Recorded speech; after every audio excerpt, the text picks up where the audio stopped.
Hello. So we're going to be moving on to chapter 35, and we're going to talk about the immune system.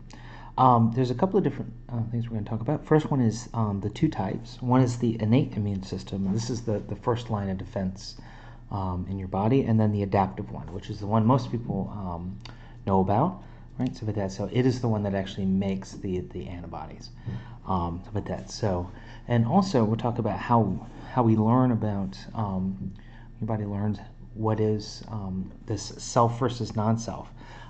What is just the components of your own body versus what is what's a foreign invader.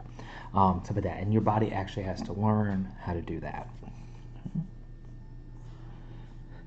Okay, so the first thing we'll talk about is the innate immune system. So this is a series of what are called toll-like receptors. And their job is to recognize the presence of a pathogen. So each one of these, and we'll see it on the next slide, is responsible for recognizing characteristics that would be part of some sort of invader. They're located in the epithelium and within sentinel cells, so they're located all throughout the body. And when they detect the cell, right, they swallow it through phagocytosis in order to be able to destroy it.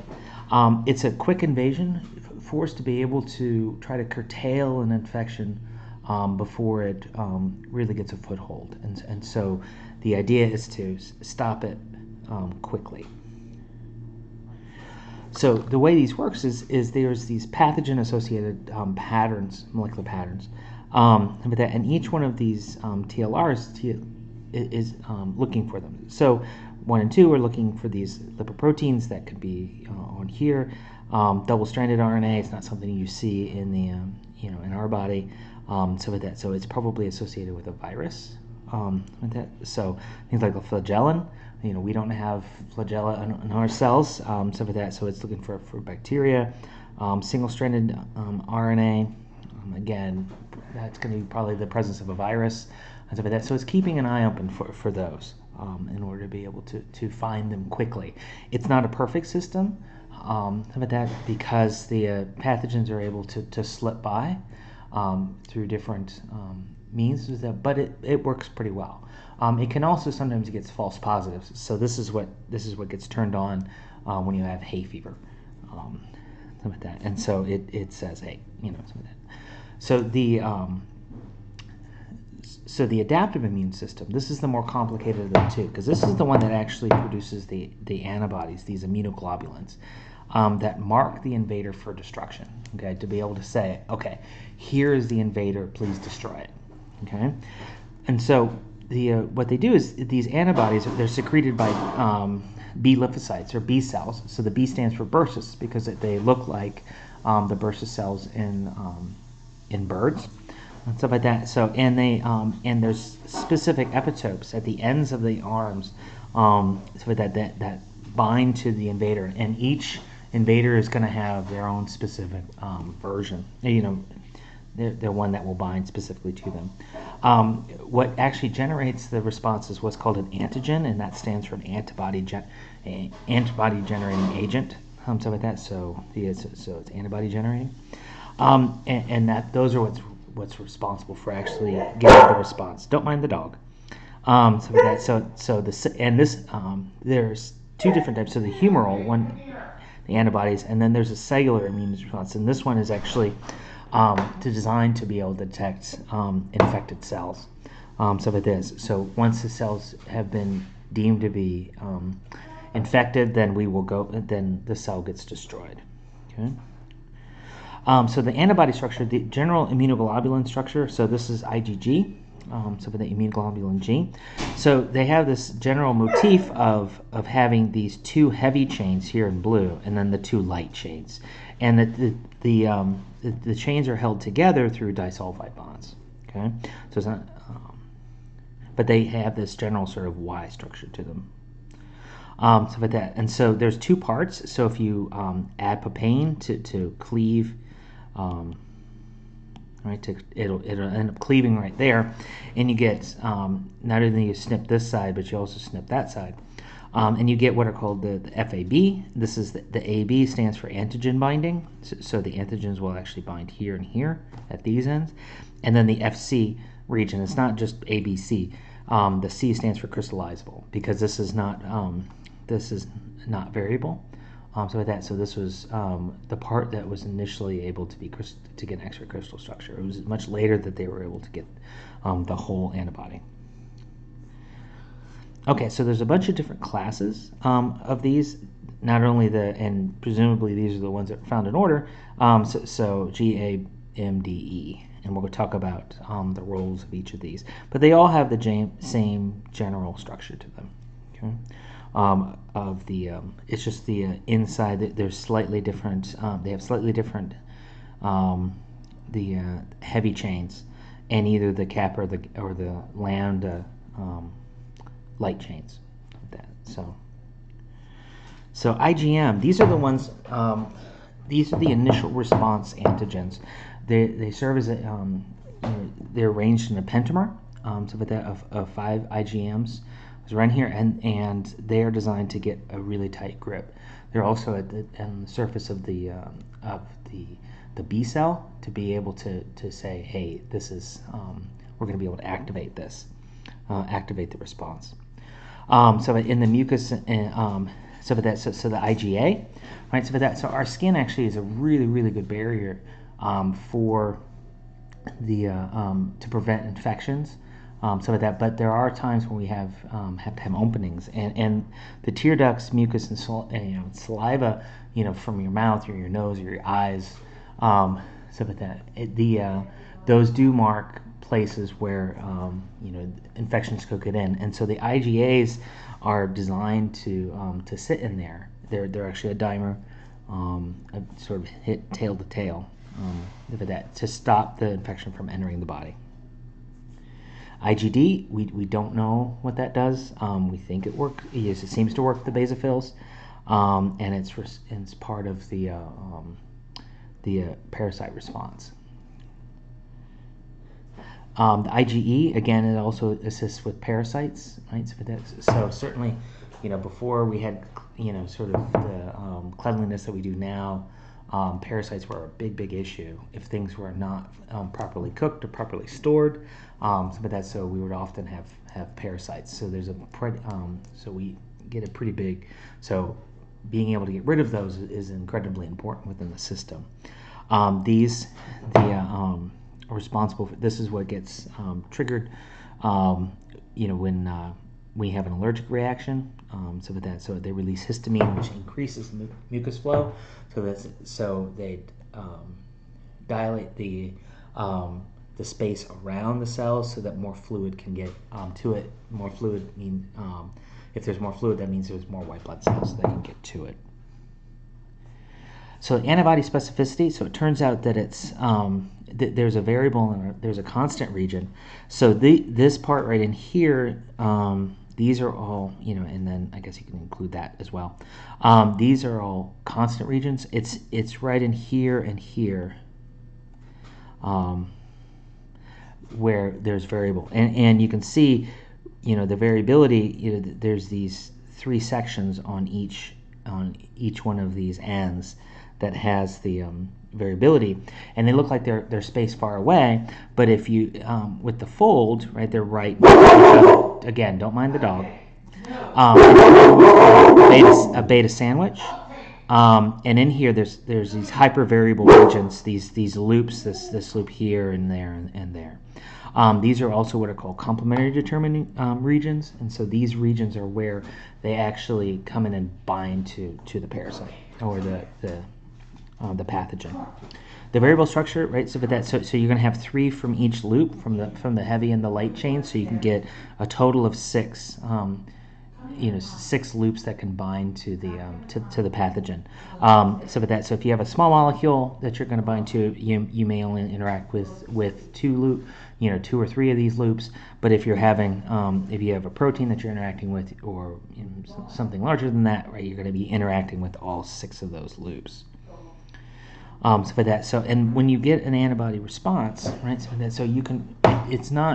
So one antibody will bind to one part, stuff like that. But different antibodies can be activated, stuff like that. And so this, you could say, you have a poly response to it, right? Stuff like that. So this part would bind down here.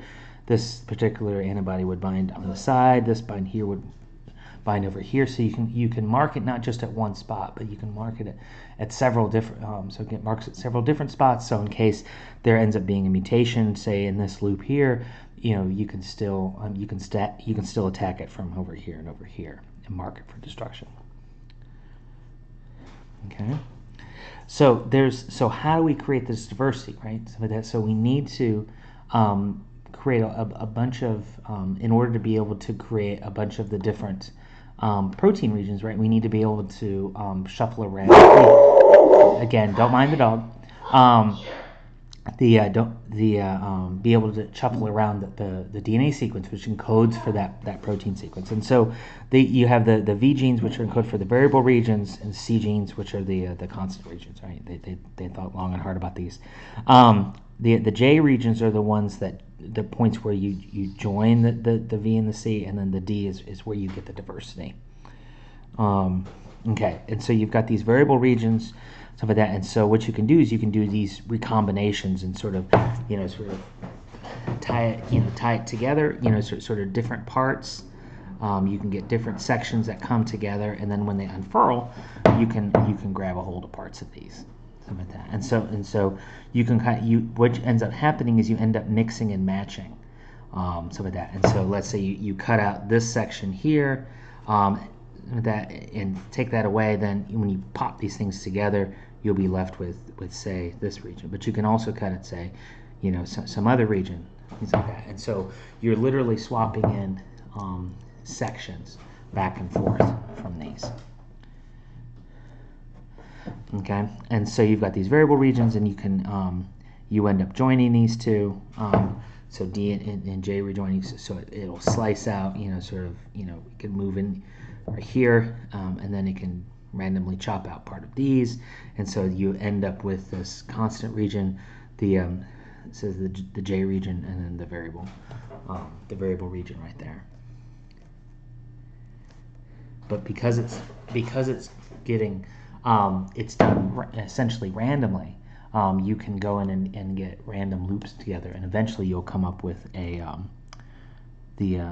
right one.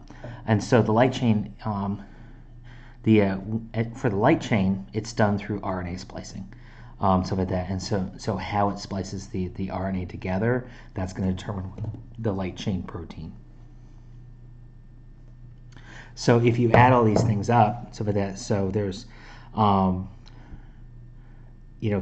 variable regions, 27 diversity regions, 6 J regions, and you can mix and match them all, stuff like that. So you would end up getting about 2.5 million different antibodies, potential antibodies, to go against.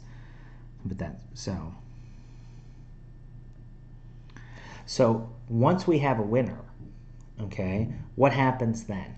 Okay, so these IgMs, okay, so remember these are the ones that attack first. Okay, these are expressed on the surface of these B cells. Okay, so they're locked in here. They're membrane bound, stuff like that. So, but there's also a signaling region. So when they bind to something and when they cluster together, these receptors will be able to they cross the membrane and be able to trigger a response.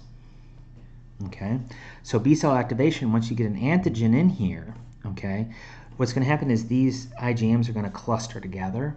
Okay, so you get this what's called oligomerization. You get a whole bunch of these things together. If these get together, that means all of these signaling things are going to start getting together, and then that starts the cascade of B cell division. So if you just get one thing binding, okay, it's probably not a very good, because remember all of these B cells are in this particular B cell, they're all going to be the same. Each B cell is going to have one version of the antibody. So if it's just doing binding, if only one IgM is binding, then it's probably not a good fit for the for the antibody response. But if you get a whole bunch of these, it means it must be binding pretty tightly, something like that. And so that allows it to say, okay, this is a good target B cell to use to make our antibodies.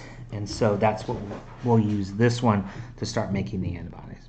Okay, so after the antigen is bound to that B cell, right? We can't release the IgM, right? We release IgGs. So how do we do this? We don't want to change the variable region anymore, right? We've already changed it. We know that one is the good region, with that variable region. So what we have to do is we have to basically cut out part of the IgM constant region, and then so we cut out that part, stuff like that. So and you end up just kind of closing this up. So it's a couple of these different units get taken out. So this is what this one, and this one. So this part here gets cut out and then snipped back to brought back together, and then so you go from so IgM right to IgG. Okay, so you get what's called a class switch. Okay, so that's how we make once the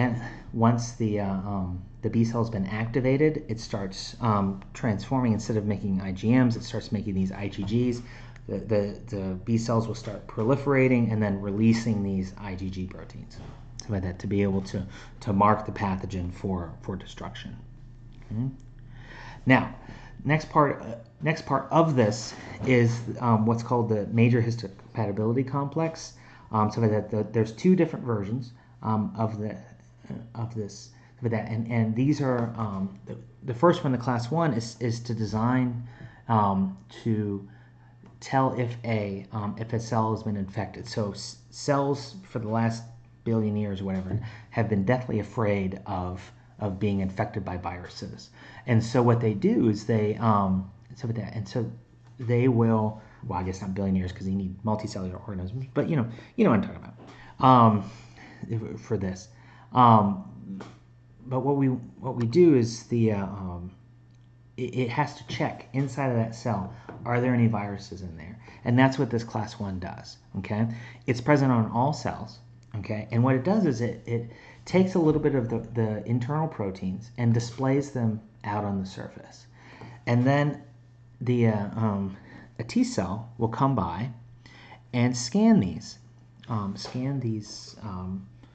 the short little peptides that are hanging in these MHCs, and it's sort of like showing an ID when you go into work or whatever, or go into the library or whatever, stuff like that, or to check out a book or whatever it is. With you go in there and and the T cell will come by, scan those, and say, oh, everything's okay. If you're infected by, say, a virus, what happens is you're going to, it may pick up a little bit of that viral protein and display it. If it does, the T cell then gets into action. It recognizes a non-self protein, something that's foreign to the cell, and so it's going to mark itself to for destruction, to say, like, look, we've got this. There's a non-self protein in here.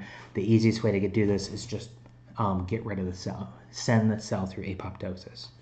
Okay, so so the way these MHCs work, this class 1 MHC, it's kind of like the easiest way I always think about it is there's a groove here, and I always thought it looked like a taco shell, a hard taco shell, and it puts in, it displays part of this the peptide on the surface within that, so where your meat and cheese and other stuff would go, that's where it gets displayed.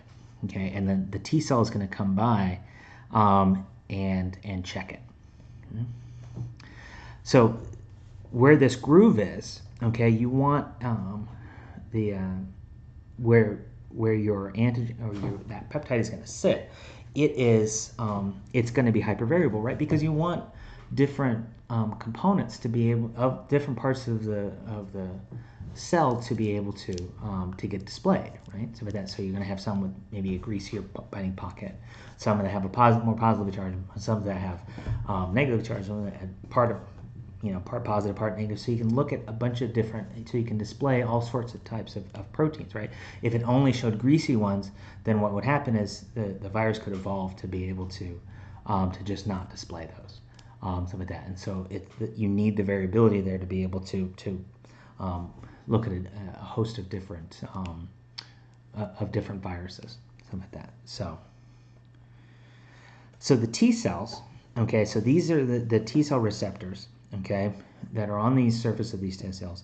They're very similar to IgGs, or the immunoglobulin proteins with this constant variable domains, but they are membrane bound to these killer cells, stuff like that. And so they bring the cell to it. If they get detected, then the cell can go into action. Okay. So what happens when the T cell binds? Okay, so when it binds to this MHC, it's binding to something that's foreign. Something like that. What happens is it gets marked by a CD8 molecule, CD8 receptor binding. So with that, so it like gets stamped, destroy. With that, and so this gets put on the surface of from the other cells, and then they can come in and start attack. Other killer cells can come in and start destroying that particular cell. It's sort of if you want to sort of visual, say like with all the COVID-19 stuff that's happening right now, it would be like, oh, somebody in that house has COVID-19, so we're just going to lock everybody in and burn the house down. Something like that. It's pretty brutal, but remember, the body can always make more cells.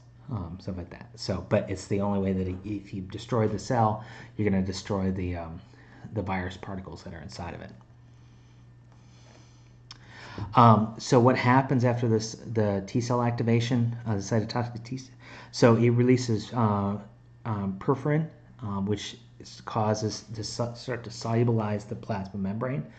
Stuff like that, and so things can start getting in. Say this is what's called granzymes, which are proteases, to start chopping up all of the proteins to stop transcription, translation, stuff like that, and so and to initiate these apoptosis, stuff like that. So the other thing it does is it also activates these T cells to start dividing, with that, and so we can get it's not just one troop. It can make a whole bunch to get this to get the infected cell destroyed as quickly as possible. Okay.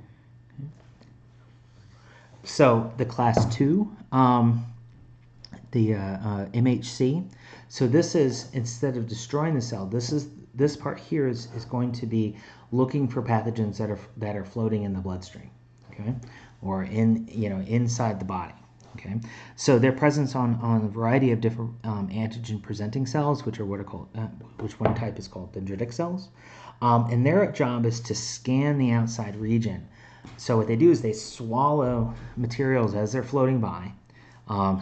So they get swallowed in, get chopped up, okay, and then put small bits of that end up getting transferred onto the MHC, and that MHC gets displayed just like with the class 1, the MHC. Okay, so as things come by, they get pulled in, chopped up, and then displayed on the surface. In this case, the T cell again will come by and take a look at it. So class 1 is looking for infected cells. Class 2 is looking for invaders, and it's going to be a call for help. Once so the class 1 and class 2 are going to be very similar. So why invent the wheel? And so again, you're going to have this groove here where you're going to present that peptide in order to be able to start the immune response. Okay. So again, the helper T cell is going to come by and scan it. If it detects a foreign agent in there, it's going to start activating. So these helper T cells end up getting in here, but we don't want to mark it with CD8 because we don't want the antigen-presenting cell to get destroyed.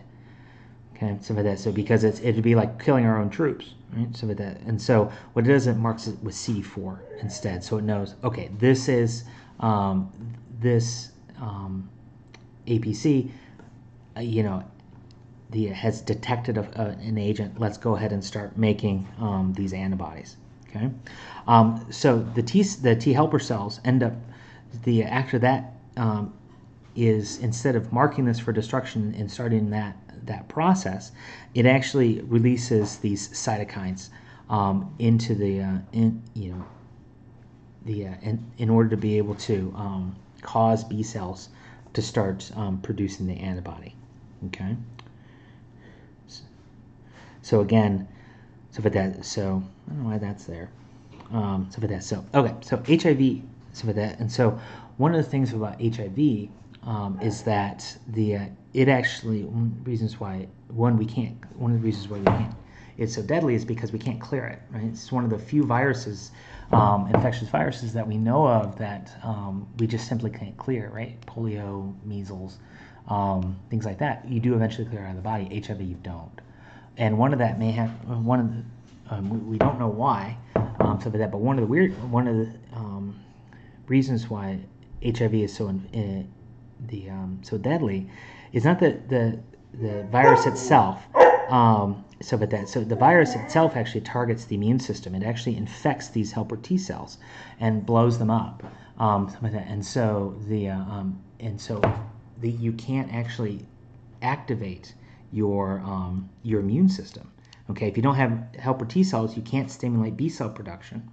And so what ends up happening is, because you don't have the helper T cells, right? You can't you can't get this immune response. So what ends up happening is that the acquired immune deficiency syndrome is because your immune system is getting shut down by the HIV, and so you actually die from a secondary infection. Okay, so the T cells. Okay, so the T cells is, how do we select this? How do we know what's self versus non-self? So the T for here stands for thymus, which we'll talk about in a second. Most people don't know what a thymus is, but we'll talk about that. So the selection is done is that they build this population of T cells, similarly to how you would build the immunoglobulin. But one thing, the first thing to do is it presents it with just an MHC, and if it doesn't bind to an just a regular MHC, then it won't bind to anything, right? And so it's destroyed. Okay, so it has to at least bind to an MHC. In order to be able to move on. So that's what's called positive selection. If you do it, you can continue on. The next thing that happens is you get a negative selection. Now, what happens is then you present self-peptides, your own body's proteins, in these MHCs. If it binds to it, then those T cells are marked for destruction, because we don't want the normal day-to-day proteins within the body to elicit this immune response. So it has to learn, if we have if you are going to react with the normal proteins within the body, right? We can't have you floating out, so those get destroyed. So it has to be able to bind an MHC, but not bind these self-peptides.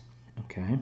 And so that's how it learns. And so the thymus is in here. It's pretty big at newborn, but it atrophies.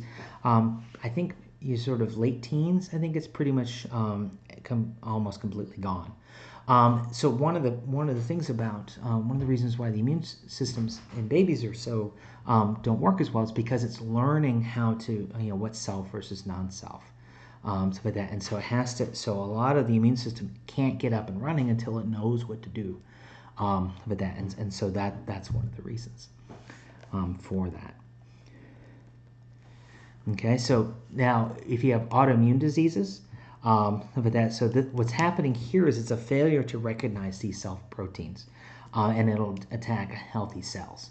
So you see these rheumatoid arthritis ones in there, but then you also see it for other diseases, for psoriasis, where it's attacking the skin cells, rheumatoid arthritis, where it's attacking the joints.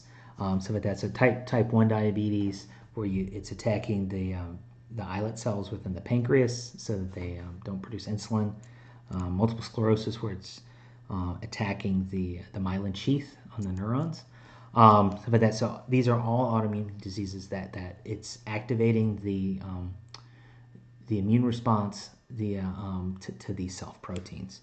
And so when you get these drugs, usually what's happening is it's tamping down the immune system for that, which is good because you don't have these, you can treat these chronic conditions. But the problem is if you get infected by something, it may take longer for you to recover because your immune system isn't quite as functional with that. And so how do vaccines work? So vaccines come into play by building up these. So you end up building up these B cells, okay, and they were called, and they still, they're not going to go away. So your body knows, oh hey, when we get this, when we get infected by this particular pathogen, we can mount a response much more quickly, so that the second time. And so what you do, so for the vaccine, is you infect the person, you trick the person into trick the immune system into thinking you're under attack, so that in a way that won't make you sick. So you give things like inactivated pathogens or live attenuated viruses, so they're weakened in order to be able to. They will elicit the immune response, but they won't make you sick. And so these you can put in there. You can also do subunit vaccines, right? So this is a purified part of a protein, and so you can either inject it directly or attach it to a carrier protein, and so if it detects that part, it knows, hey, it's you are going to you're going to see this, you're under attack. So that so the next time you so if you actually do get infected by it, your body can respond really quickly and help prevent bad things from happening within your body. You can also do what are called toxoids, and these are chemically treated pathogens to inactivate. But it's basically priming your system to be on alert for these things.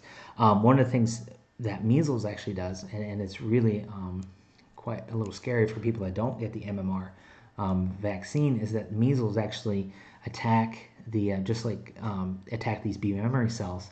And so when you get a measles infection, what you do is you end up wiping out a lot of those B memory cells, and so you can then get infected a second time. Things like that. So you wipes out your initial immunity, stuff like that. So it is incredibly dangerous disease, even beyond the disease itself. With that, so okay, good luck.